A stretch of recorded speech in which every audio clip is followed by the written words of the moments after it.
Thank you, John.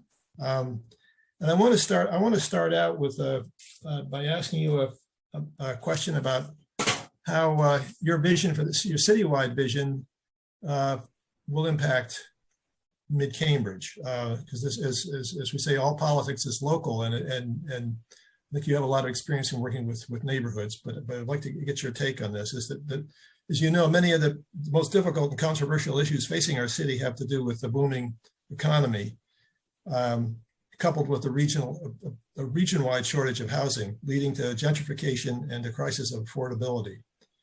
And one obvious policy is to build or permit more housing. So where should this housing go? Bearing in mind that Mid-Cambridge is already a dense neighborhood with almost no vacant land, what does your vision for citywide housing growth mean for development in our neighborhood in the next 5 or 10 years? And bearing in mind that Mid-Cambridge is the area between Harvard, Central, and Inman Square up to the Summerlin line. Sure. Well, I've written a paper on housing. It's on my website, denniscarlone.com, and it refers to recommendations for the AHO. And I'll build on that now. From an urban design point of view, I am an urban designer. You save what is good, you preserve what is good, and you add additions that are appropriate and don't overwhelm the original. I know many people don't want development in the backyards. That's true, and I agree with that. On the other hand, we also have to maximize the amount of open space. Your neighborhood has one of the lower percentages of open space, yet it has some good sized yards, but those backyards in part have to be balanced with the environment. And so I would say the answer on the housing is yes, there's new housing done selectively, mostly on the main roads. Mass Avenue is obvious, perhaps Broadway near the commercial districts. Wherever there's a one-story commercial building, to me, that is not urban. And that is an ideal site for the city to buy, to build housing with ground floor public uses, ideally uses that the neighborhood needs. Yeah. So Dennis, as a planner, you must be aware that you're probably aware that Mass Avenue between City Hall and Putnam Avenue was upzoned for development in the 1960s, and we now have that kind of development. That there aren't any there were a lot of one-story commercial buildings there, so that's kind of what you're talking about. But I have to say that my own experience, at least as the retail environment, it's not working. I mean, it's a dead zone for retail. So how do we avoid something like that happening if we adopt this strategy again? Well, here's the thing: there are some one-story buildings. I agree, many have been built out.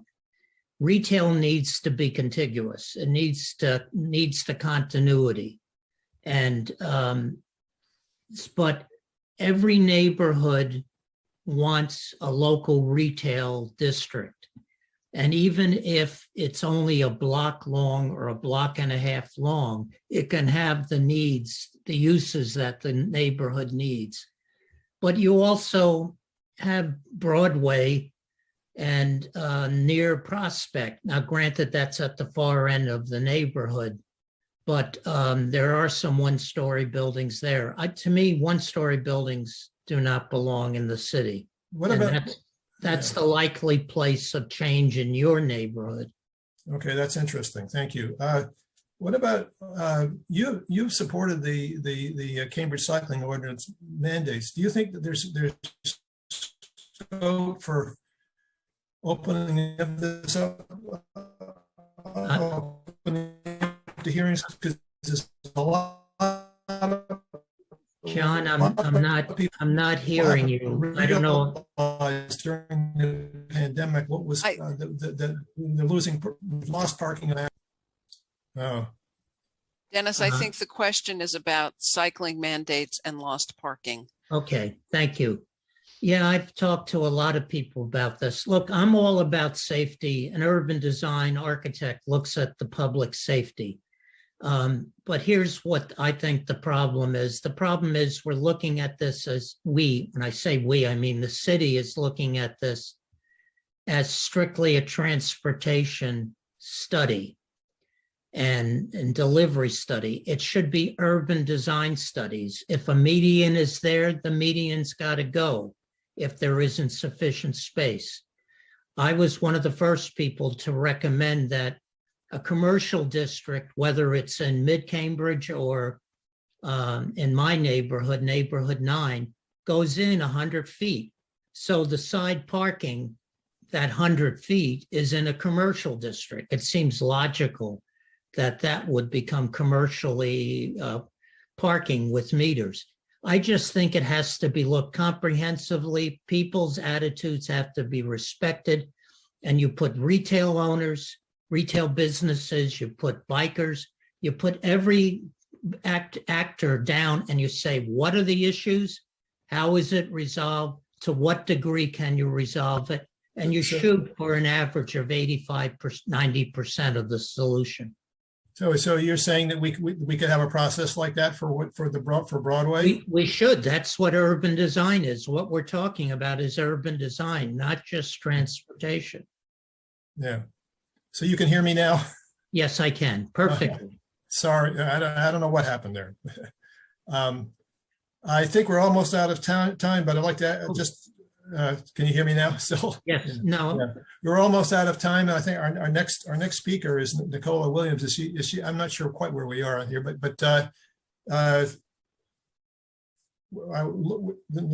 what is your attitude towards working with neighborhood associations? You have a long record of doing that. And do you have any comment about that? Yeah, I love it. And I've worked with 15 different neighborhood groups in my 8 years, working on rezoning, working on fighting zoning, working on design review, working on getting more open space. That's Great. What I do. And I think the state, let me just add, I think the city planning department should be doing that, but I love it. And so I keep it up.